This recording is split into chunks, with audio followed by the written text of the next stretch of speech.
Great. Thank you. Right, to kick us off today, we're going to set the stage by talking about implementing end-to-end marketing solutions from data capturing to marketing automation. Here to speak more about that, we have Brian Critchfield, Head of Digital Marketing at On Semiconductor. Fun fact about Brian is that he has 5 kids ranging from 22 years old to 8 years old. Joining him, Jane Lim, Regional Director, Marketing and Communications, APAC, IMEA at TV Rhineland.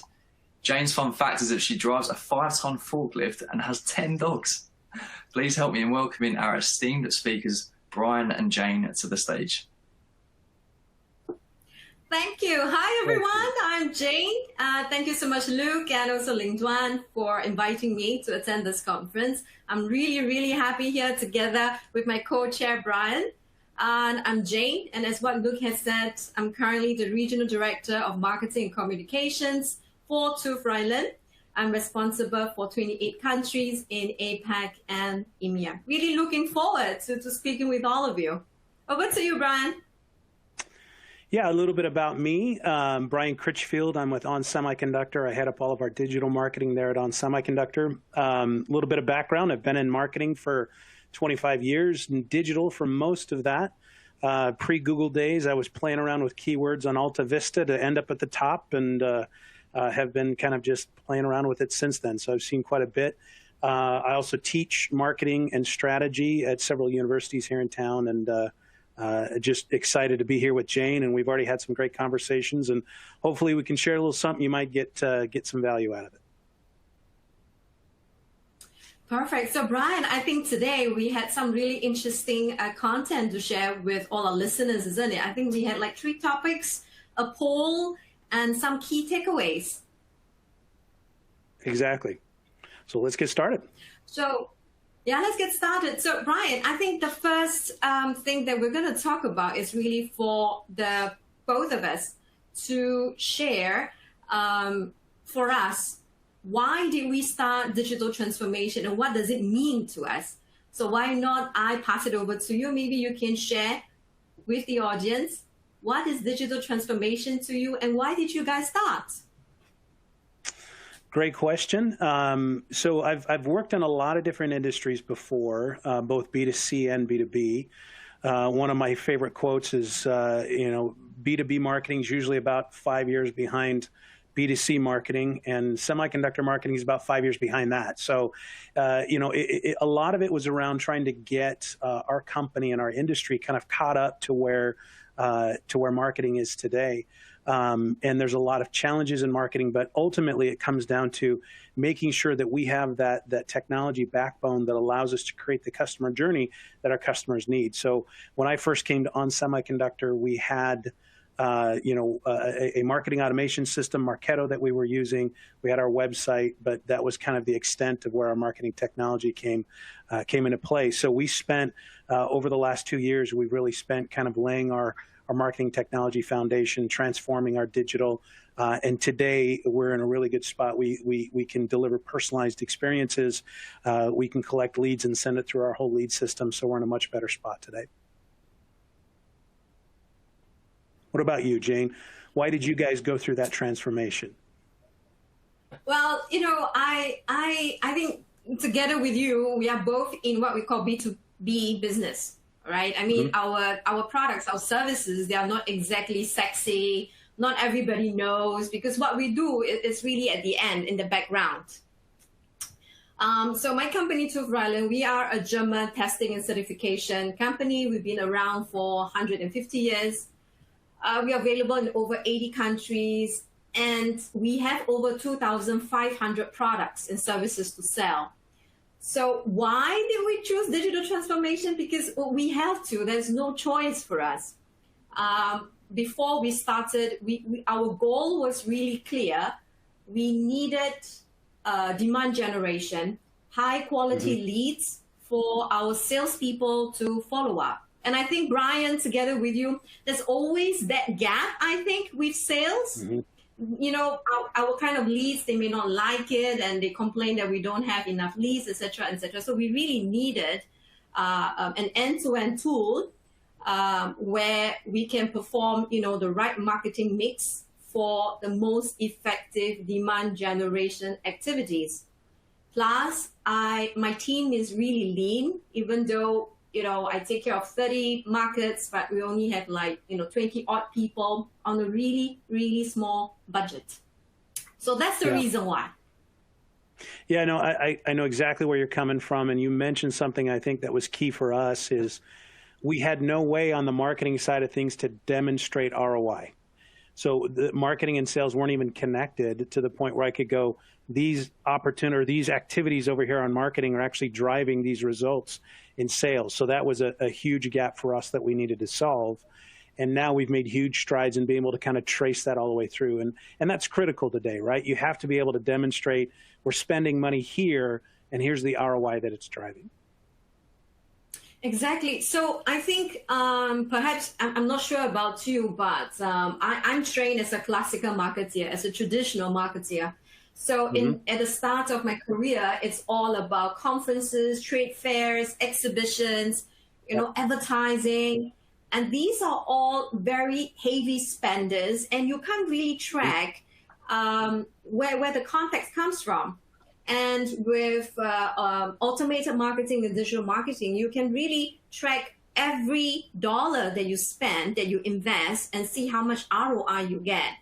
And with that, you can sort of convince the business colleagues to invest more, because now you have data, now you have statistics in front of you. It's no longer fluff. Yeah, and I think that's the beauty. One of the things I often say is the beauty of digital is that you can track almost anything. The downside of digital is that you can track almost anything. And so you can drown in data, right? You can get, and so we look at 50 different metrics. The key, I think, is to really narrow in on the one or two key metrics that really drive your business. And so we've selected a few on our side, whether it's a cost per conversion metric, or whether it's a lead metric, or lead to MQL conversion, or MQL to SQL conversion. Whatever it is, it's narrowing in on those metrics and really measuring those religiously, because you've got all this data that can really, you can get confused, you can get overwhelmed with data. The other thing I tell my people too, as well, is it's not about the data, it's about the story the data tells. So you have to be able to understand the story that your data is telling you. Yeah, I think one of the challenges that I have when I was, me and my team, when we were embarking on digital transformation, was what to do with the data. Now we have so much data, like what you said, how are you going to interpret it? How are you going to select those data that, that adds value to the reports that you give to your senior management? And one thing, once you have data, you have to accept that you may have some campaigns that doesn't work, and you just have to accept it and then learn from that. Yeah. I think that's a very good point. On the advertising side of things, it used to be that we would kind of create these, here's our annual campaign and here's our creative, and ta-da, isn't it so beautiful? And we're much more likely today to run 3 or 4 different ads, test it, see which one does the best, and then just focus on whichever ad performs the best. Our ability to test and try different things is so much better today than it was, as you said, 5, 10, 15 years ago, where you just run it and hopefully it affected sales in some way. Well, now you can actually track that engagement down to, time, place, all of that kind of stuff as well. Yeah, I think for the difference between a B2B and a B2C marketing, I mean, any marketer worth his or her salt, I think the most important thing now is to find the right marketing mix that fulfills the objective that you have. Yeah, I mean, for my business, for example, because it's so technical and scientific, it's very difficult to, for example, to do social media, for example, because we need to really to turn something that is so technical into a few words on social media and make it appealing. Webinars work very well for us. But then for some countries that I manage, such as in the Middle East, where a lot of value is given to having face-to-face relationship building kind of thing. So I think any marketer worth his or her salt needs to know exactly what the right marketing mix. It can be a combination of digital, traditional, classical, etc. What do you think? Yeah. Yeah, well, maybe we go to the next slide here because I think we're going to run out of time. Because I think what you're talking about kind of goes right into this next piece here, right?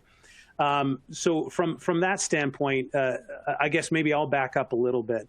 One of our biggest problems we had to solve is the one that I had mentioned before: is how do we connect marketing and sales? How do we? Because we had some systems on the sales side, we had Marketo on the marketing side. And the challenge we run into is marketing sees the world through the lens of contacts, right? Individual people. Sales sees the world through accounts or companies, right? So companies buy, not people. So we had to figure out some way to translate between the two of those, and we needed some sort of system in the middle. So we went with a customer data platform. That was one of our first moves, was to be able to bring that on board so that we could connect all of our customer data together and we could make that translation happen. The particular tool that we went with was one called Tealium, T-E-A-L-I-U-M. We went with that product because it had a tag manager, it was a customer data platform, it tracked all events, and it was really what we found to be the best as far as being able to track all of the data that our company collects. Our target market and who we sell to are design engineers that are designing projects, designing electronic products. So somebody who's designing the next smartphone or the next autonomous driving vehicle or the next EV charger for a vehicle, we're targeting those design engineers to be able to spec our products into their next project. The challenge we run into then is it will typically take, maybe 6 to 9 months to close them and get them to spec our products in, but then another maybe year to 18 months for that product to actually be released, and we start seeing revenue from it. So the ability for marketing for us to track all the way through to revenue becomes very difficult. So we have to kind of get creative there, but it all starts with tracking all of your customer data. What about you guys? What were some of the things that you guys did that helped along the way? Yeah, so I think when we agreed, definitely, I involved the senior management, the sales colleagues, because I think one of the most important thing, and I think Brian, you and I, we talked about during, when we had the chat about this, was the alignment with salespeople and getting the buy-in from the salespeople. Their commitment to do this with you is extremely important. And it also helps a lot when senior management push it top down to say that, hey, this is something we have to do. And, let's just get on with it. So when we first decided that we need to do this, we spent really a lot of time determining what platform was the best for us, what would be our MarTech stack. Because, Brian, I was just doing research the other day, and it was amazing. By 2021, there's over 8,000 MarTech solutions in the market. And they are mostly divided into 6 areas. And you and I, we are just right at the tip of the iceberg, the 6 different types of MarTech, technologies available is in advertising, promotion, content experience. I think this is something that you and I are using. Social and relationships, CRM, commerce and sales. We use Salesforce, data and management. So imagine, Brian, just how many years ago this was non-existent. What do you think? No, you're absolutely right. And having seen these trends and how this has evolved over time, I think there's a lot of people getting into the space, which I think ultimately comes down to this. I probably get, between 10 and 20 sales pitches a week over LinkedIn or emails, or people just going, hey, I've got a new solution to solve your problem. I think it always starts with process and what's the problem you're trying to solve first. Figure out your processes first, then go out and find the technology that helps you solve those problems that you've identified. It's not the other way around. The technology is not going to solve your problem. It's just going to exacerbate your problems in some situations. So you have to figure out, here's what we need to solve our problem. Here's our processes we're going to set up. Find a piece of technology that fits into that. That's probably one of the biggest pieces of advice that I can give to avoid some of those, those hiccups that you'd find along the way. Yeah, so just to quickly add on a little bit about what, my colleagues and I in True Frelon, what we did, and we started this journey. I mean, that if I can just share with our listeners the 4 things that we did, looking, from hindsight, is that first, as what Brian has said again and again, is very, very important. The first thing that you need to do is to understand your needs. What is the objective that you want to get out of this? I would say a pretty significant investment, not just monetary, time, and the people who will be doing this, so get your senior management involved right in the beginning, get their buy-in, and you have to get sales commitment to go through this journey with you. And a lot of people misunderstand. They think that it's just, I'm doing it for a month or 2. No, for us, like you, it takes us 2 years. And in fact, we are still doing it.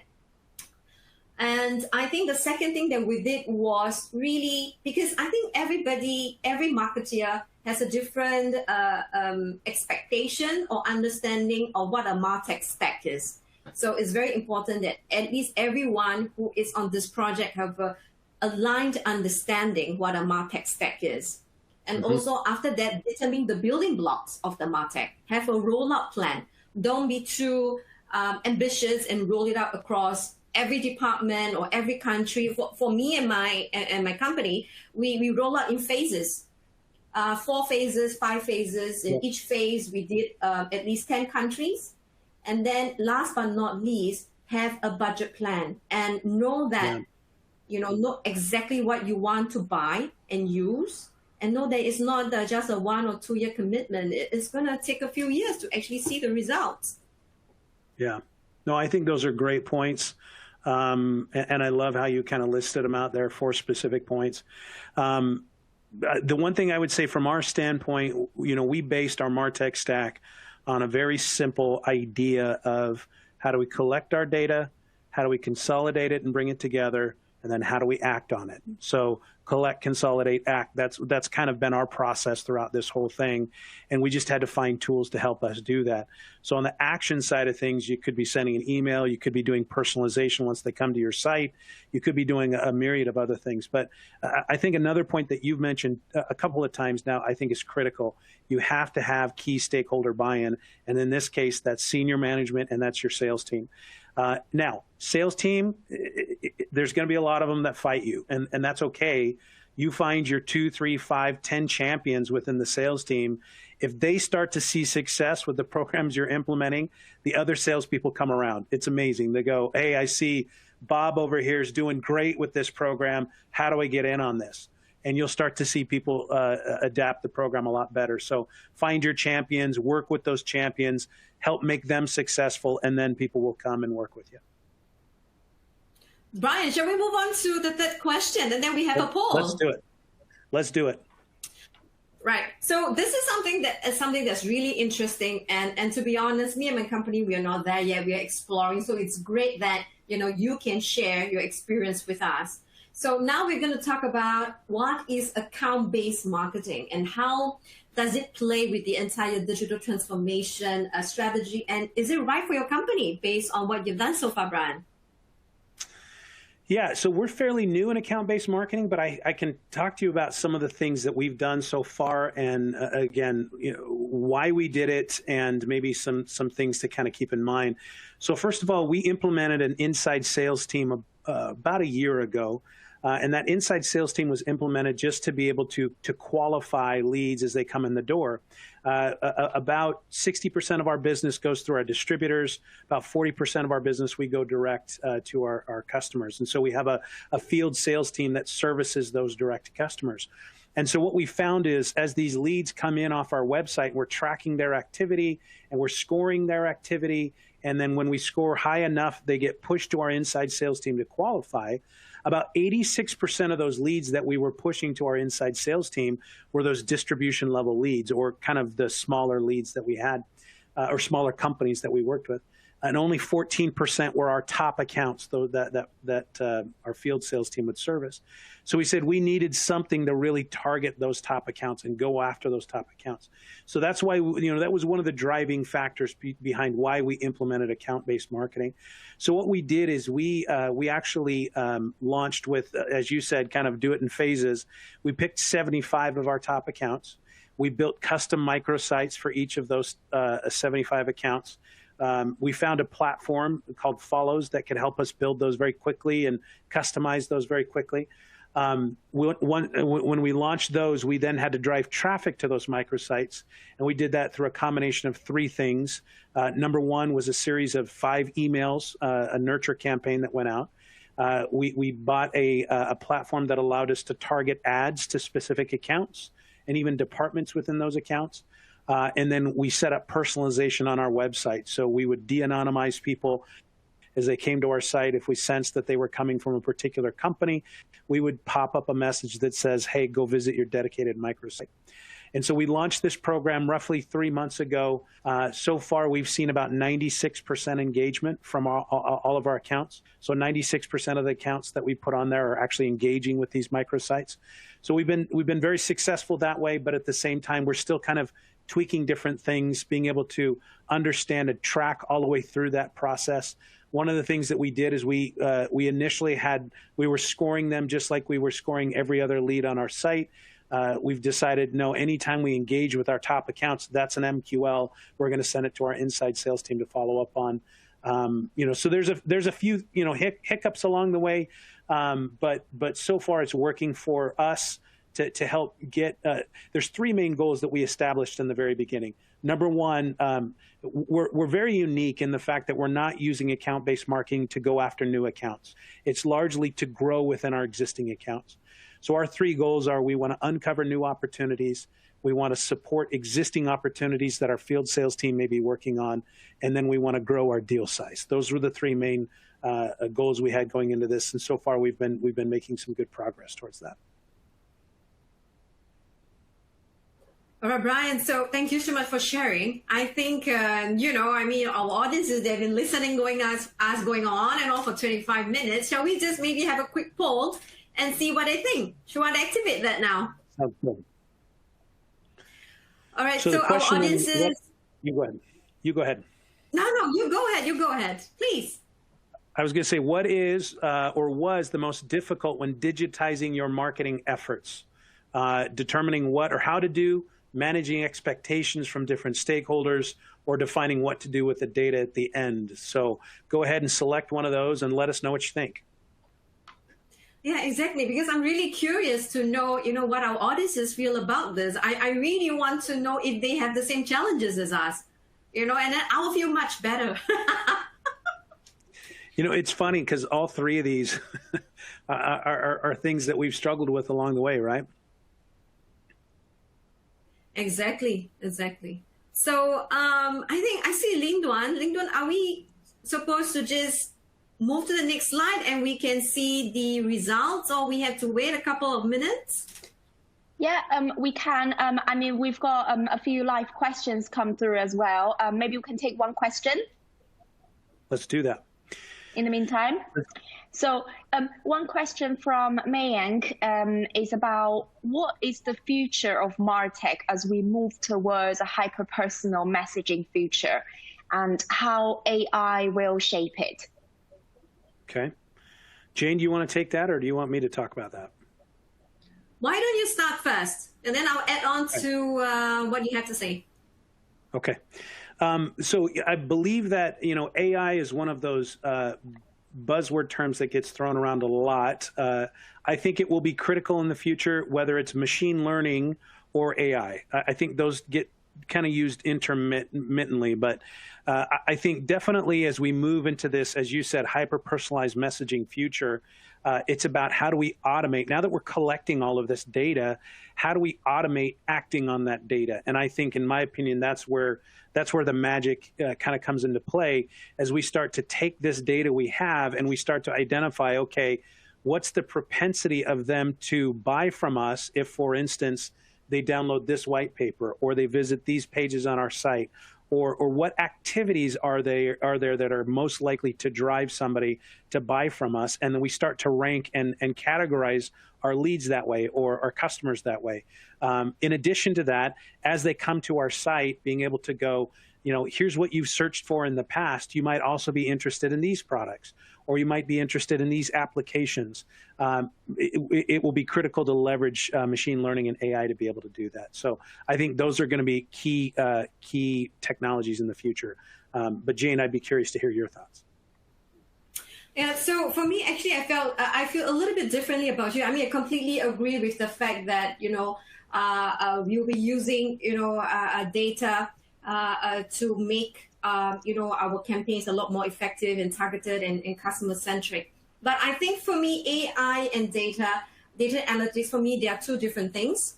I think definitely, the importance and significance of using data to improve the efficacy of our campaigns is definitely going to be there. We already see in the market, there's a lot of MarTech targeting on this, and they're constantly acquiring each other and integrating with other existing tools. So I think for data, the trend will be there'll be a lot more consolidation of some of the bigger names and some of the software.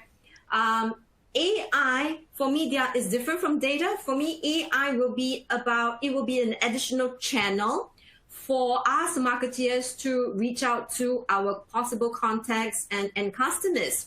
One thing we are trying right now is chatbots. Yeah, so I mean, it's already so, it's everywhere. When you're on a B2C platform, you see chatbots everywhere. But I think B2B, as what you said, Brian, right in the beginning, we are 5 to 10 years behind B2C. So definitely AI will be a lot more humanistic.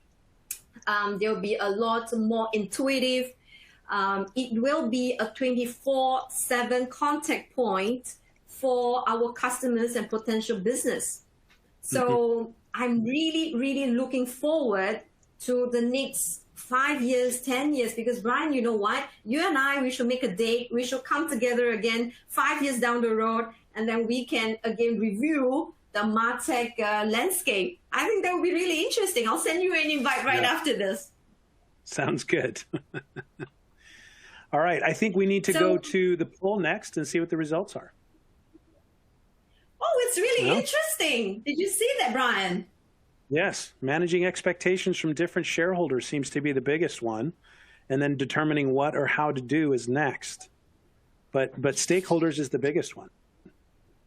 Exactly. So you know what? I think every B2B marketer has the same problem, which is to managing the expectations. Because, to be honest, marketing for a really long time has been known as the cost center. We are, a lot of companies are not driven by marketing. Marketing is always a support function.